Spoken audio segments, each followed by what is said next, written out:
সুপ্রিয় শিক্ষার্থীবৃন্দ, শিক্ষাপতি চ্যানেলে তোমাদেরকে স্বাগত জানাই। 2024 মাধ্যমিক পরীক্ষার্থী নিশ্চয়ই তুমি। তাহলে বাংলার ইংরেজি হয়ে গেছে, এখন পড়ার পালা হচ্ছে ইতিহাস, কারণ সোমবার তোমার ইতিহাস পরীক্ষা।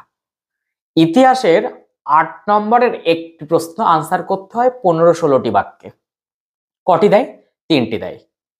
সেখানে কিভাবে দেওয়া হয় আগে সেটা বুঝে নাও, তারপর আমি বলে দেবো কোন কোন প্রশ্ন তুমি করবে, ঠিক সেইগুলো কমন পেয়ে যাবে। ক্লিয়ার? প্রথমে বলি, তোমাদের যে 8টা চ্যাপ্টার আছে তার প্রথম অধ্যায় আর অষ্টম অধ্যায়, এই দুটি চ্যাপ্টার থেকে কোনো আর্ট দেওয়া হয় না। ক্লিয়ার? তাহলে কিভাবে দেওয়া হয়? মাঝখানে পড়ে রইল কটা? 6টা চ্যাপ্টার, 2-2-2 করে ভাগ করে দাও। অর্থাৎ দ্বিতীয় তৃতীয় অধ্যায় থেকে একটি প্রশ্ন, চতুর্থ পঞ্চম অধ্যায় থেকে একটি প্রশ্ন, ষষ্ঠ সপ্তম থেকে একটি প্রশ্ন। ঠিক আছে? তাহলে তোমার সপ্ত করা লাগছে না। আমি প্রথমে বলবো দ্বিতীয় আর তৃতীয় অধ্যায় থেকে কোন প্রশ্নগুলো করবে, ওইগুলো করলে একটা কমন হবে। তারপরে বলবো চতুর্থ আর পঞ্চম থেকে কোন প্রশ্ন করবে, ওটা করলে একটা কমন।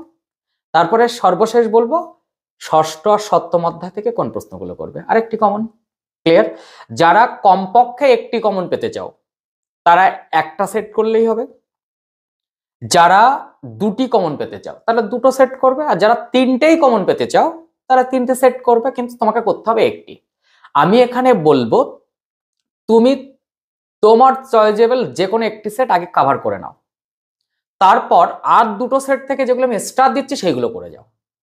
ক্লিয়ার? বোঝাতে পেরেছি কি আমি? আগে সেইটা আগে বলো। কত বাক্যে করতে হবে? 15 থেকে 16টি বাক্যে। অযথা বড় করবে না, তোমার যে হ্যান্ডরাইটিং তাতে তোমার 2 পেজ থেকে সামান্য ফ্লো করতে পারে।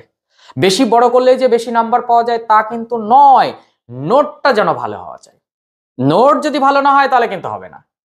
এবার আমি বলি কোন প্রশ্নগুলো তোমরা করবে, এবং আমি চ্যাপ্টার ভাগ করে করে বলছি, 3টে সেট করে করে বলছি। তো এই প্রসঙ্গে বলে রাখি, যারা নতুন তারা অবশ্যই চ্যানেলটি সাবস্ক্রাইব করে পাশে থাকা বেল আইকনটি প্রেস করে রাখো। এই রকম নতুন নতুন ভিডিও পেতে কিন্তু তোমার খুব সুবিধা হবে। সেই সঙ্গে বলে রাখি, তোমরা যারা মাধ্যমিক দিচ্ছ তারা কিন্তু ক্লাস 11-এ যখন উঠবে তখন কিন্তু আমার সঙ্গে বাই ফোন কিংবা হোয়াটসঅ্যাপে যোগাযোগ রাখবে। তার কারণ আমি ক্লাস 11, তোমরা যারা ক্লাস 11-এ উঠবে সেই ক্লাস 11 অর্থাৎ আগামী বছরের ক্লাস 11-এর থেকে আমি কিন্তু অনলাইন ক্লাসের জন্য যাচ্ছি, এবং সেখানে অলরেডি অনেক স্টুডেন্টদের নাম লেখানো হয়ে গেছে। তাই কেউ কিন্তু ভুল করবে না, আগের থেকে নামটা লিখিয়ে রেডি করে রাখবে। আমি একটা গ্রুপ খুলে দেবো, সেখানে সবাই জয়েনিং হয়ে যাবে, সব খবরাখবর সেখানে পাবে। তাছাড়া আমার টেলিগ্রাম আছে, সেখানেও তোমরা জয়েনিং হতে পারো। তবে পার্সোনালি যোগাযোগ করলে কিন্তু তার একটা কদর আলাদা থাকে। সেই সঙ্গে বলি, বন্ধুদের মধ্যে একটু শেয়ার করো না। তোমার স্কুলে যারা যারা পড়ে সেই সমস্ত বন্ধু, তোমার চেনা জানা বন্ধু, তাহলে কি হয়, আমারও ভিডিও করতে একটু ভালো লাগে, তারা উপকৃত হয়। আসি, প্রথম যে প্রশ্ন বলবো সেট, সেটি দ্বিতীয় অধ্যায় আর তৃতীয় অধ্যায়। তাহলে তোমাদের বিভাগ উম্মের 8 নং প্রশ্নাবলীর বিভাগ উম্মের 5 দাগ, সেখানে কিন্তু 15-16টি বাক্যে একটি প্রশ্নের উত্তর দিতে হয়। 5.1-এ কোন প্রশ্নটি থাকবে, যেগুলি বলছি এইগুলো থেকে থাকবে। তো সেই প্রশ্নগুলো কি কি আগে জেনে নাও। আমি বলবো প্রথমেই তুমি করবে প্রাচ্য পাশ্চাত্য বিতর্ক কি, ওরই সঙ্গে উচ্চশিক্ষায় কলকাতা বিশ্ববিদ্যালয়ের অবদান লেখো। 3+5 প্রথম প্রশ্ন দ্বিতীয় অধ্যায় থেকে। দ্বিতীয় অধ্যায় থেকে পরের প্রশ্ন, বিদ্যাসাগরের নেতৃত্বে বিধবা বিবাহ আন্দোলনের বিবরণ দাও। তিনি কতটা সাফল্য অর্জন করেছিলেন? 5+3। ওকে। তারপরের প্রশ্ন, 19 শতকের প্রথমার্ধে সতীদাহ প্রথা বিরোধী আন্দোলনের প্রচেষ্টাগুলির বিবরণ দাও। আর এই সঙ্গে করবে রামমোহন রায় কিভাবে এই আন্দোলনকে সাফল্যমণ্ডিত করেন। 3+5। এখান থেকে করবে নব্যবঙ্গগোষ্ঠীর সমাজ সংস্কার আন্দোলনের পরিচয় দাও, অর্থাৎ নব্যবঙ্গগোষ্ঠী ও ডিওজিও প্রবন্ধ রচনা করো।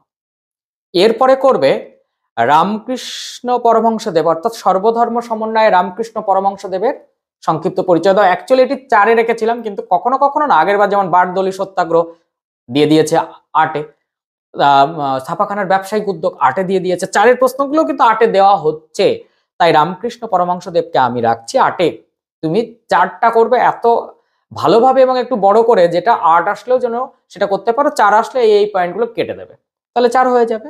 এরপরে নব্য বেদান্তবাদ বা ধর্ম সংস্কারে বিবেকানন্দের অবদান লেখো। স্বামী বিবেকানন্দের অবদান ক্লিয়ার? এখান থেকে দ্বিতীয় অধ্যায়ের আমি লাস্ট প্রশ্ন রাখছি, কলকাতা মেডিকেল কলেজের বিবরণ দাও। তাহলে তো দ্বিতীয় অধ্যায় হলো, এর সঙ্গে আরেকটা কি তৃতীয় অধ্যায় করতে হবে। তৃতীয় অধ্যায় থেকে হাতে গোনা এই দুটি প্রশ্ন তুমি ছাড়বে না, এক সাঁওতাল বিদ্রোহ, এক নীল বিদ্রোহ। কি কি করবে? কারণ, বৈশিষ্ট্য, ফলাফল। ফলাফল মানেই গুরুত্ব, গুরুত্ব মানেই তাৎপর্য। ঠিক আছে, এই কটা প্রশ্ন করলে আশা রাখছি একটি প্রশ্ন কমন হয়ে গেল। এবার আসবো সেট 2, অর্থাৎ 5.2 এ কোন প্রশ্ন আসবে? চতুর্থ আর পঞ্চম অধ্যায় থেকে। এখানে একদম কম প্রশ্ন। দেখে নাও প্রথম প্রশ্ন যেটি আসবে আসবে আসবে করেই বলছি, চতুর্থ অধ্যায় থেকে, মহাবিদ্রের চরিত্র প্রকৃতি বিশ্লেষণ করো। ভীষণভাবে রেডি করে ফেলো। তারপরে আমি রাখছি লেখায় রেখায় জাতীয়তাবাদ। লেখা থেকে কি? বর্তমান ভারত, গোরা, আনন্দমঠ। আর রেখা থেকে অবশ্যই ভারত মাতা অবনীন্দ্রনাথ ঠাকুরের, গগনেন্দ্রনাথ ঠাকুরের ব্যঙ্গচিত্র। এই পাঁচটা একসঙ্গে লিখলেই হয় লেখায় রেখায় জাতীয়তাবাদ। ক্লিয়ার? এখান থেকে আমি একটা প্রশ্ন রাখছি, খুব চান্সেস নেই তবুও রাখছি। রবীন্দ্রনাথ তো বাদ দিতে পারছি না। রবীন্দ্রনাথের শান্তিনিকেতন ও বিশ্বভারতী ভাবনা, অর্থাৎ রবীন্দ্রনাথ ঠাকুরের শিক্ষা চিন্তার পরিচয় দাও। আগের বার দিয়েছিল রবীন্দ্রনাথ ঠাকুরের শিক্ষা চিন্তার ঔপনিবেশিক সমালোচনা, কিন্তু আমরা সেখানে যাচ্ছি না। শান্তিনিকেতন ও বিশ্বভারতী ভাবনা আলোচনা করো। ওকে, এই হচ্ছে তোমার চতুর্থ অধ্যায়ের। এই চতুর্থ অধ্যায়ের সঙ্গে অ্যাটাচ থাকবে কি? পঞ্চম অধ্যায়। হয় চতুর্থ বা পঞ্চম অধ্যায় থেকে দ্বিতীয় প্রশ্নটা করবে। পঞ্চম অধ্যায় থেকে হাতে গোনা প্রশ্ন রেখেছি আমি, ছাপাখানার বিকাশ আলোচনা করো। বাংলায় বিজ্ঞান ও কারিগরি শিক্ষার বিকাশ আলোচনা করো। ওকে, এবার চলে যাব সেট 3, অর্থাৎ ষষ্ঠ আর সপ্তম অধ্যায় থেকে কোন প্রশ্নগুলো তোমাকে করতে হবে। সেখান থেকে তোমার 5.3 এই প্রশ্নটি আসবে। তাহলে সেখানে প্রথম প্রশ্ন রাখছি, ভারত ছাড় আন্দোলনে কৃষকদের ভূমিকা লেখো। ওর সঙ্গে টিকা লেখো ওয়ার্কার্স অ্যান্ড প্রেজেন্ট পার্টি, 5+3। এখান থেকে রাখছি 20 শতকে ভারতে উপনিবেশ বিরোধী বামপন্থী আন্দোলনের পরিচয় দাও। এবার সপ্তম অধ্যায় থেকে রাখছি নবশূদ্র আন্দোলনের পরিচয় দাও। ভীষণ ইম্পর্টেন্ট নবশূদ্র আন্দোলন, কিন্তু নবশূদ্র আন্দোলন করতেই হবে। ওর সঙ্গে আর একটা প্রশ্ন রাখছি এই অধ্যায় থেকে, দলিত আন্দোলনে গান্ধী আম্বেদকর বিতর্ক আলোচনা করো। সেই সঙ্গে তুমি অবশ্যই করবে বাংলায় সশস্ত্র বিপ্লবী আন্দোলনে ছাত্রদের ভূমিকা, বাংলায় সশস্ত্র বিপ্লবী আন্দোলনে নারীদের ভূমিকা। তাহলে এই যে এতগুলো প্রশ্ন বললাম, কিন্তু সেট ভাগ করা আছে। কিন্তু তুমি যদি প্রথম থেকে শুনে থাকো তাহলে নিশ্চয়ই বুঝতে পারছো তোমার কোন কোন প্রশ্নগুলো করা উচিত। এবার ইন্ডিভিজুয়ালি যদি আমি প্রশ্ন করতাম, তাহলে আমি কোন 3টি প্রশ্ন এবছর দিতাম। প্রথম প্রশ্নটাই দিতাম প্রাচ্য পাশ্চাত্য বিতর্ক কি, ওর সঙ্গে উচ্চশিক্ষায় কলকাতা বিশ্ববিদ্যালয়ের অবদান লেখো। দ্বিতীয় প্রশ্নটা মহাবিদ্রের চরিত্র প্রকৃতি বিশ্লেষণ করো। আর তৃতীয় প্রশ্নটা হচ্ছে 20 শতকে ভারতে উপনিবেশ বিরোধী বামপন্থী আন্দোলনের পরিচয় দাও। বোঝাতে পারলাম?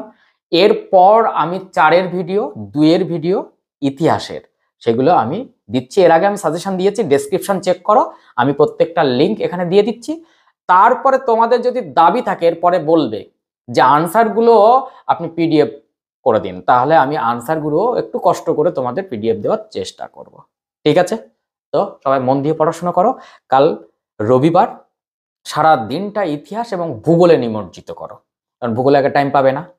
ওকে, তো ভালো করে পড়াশোনা করো, আর ভালো রেজাল্ট হবে। ভালো পরীক্ষা দিচ্ছ, তার জন্য ভালো রেজাল্ট হওয়া স্বাভাবিক।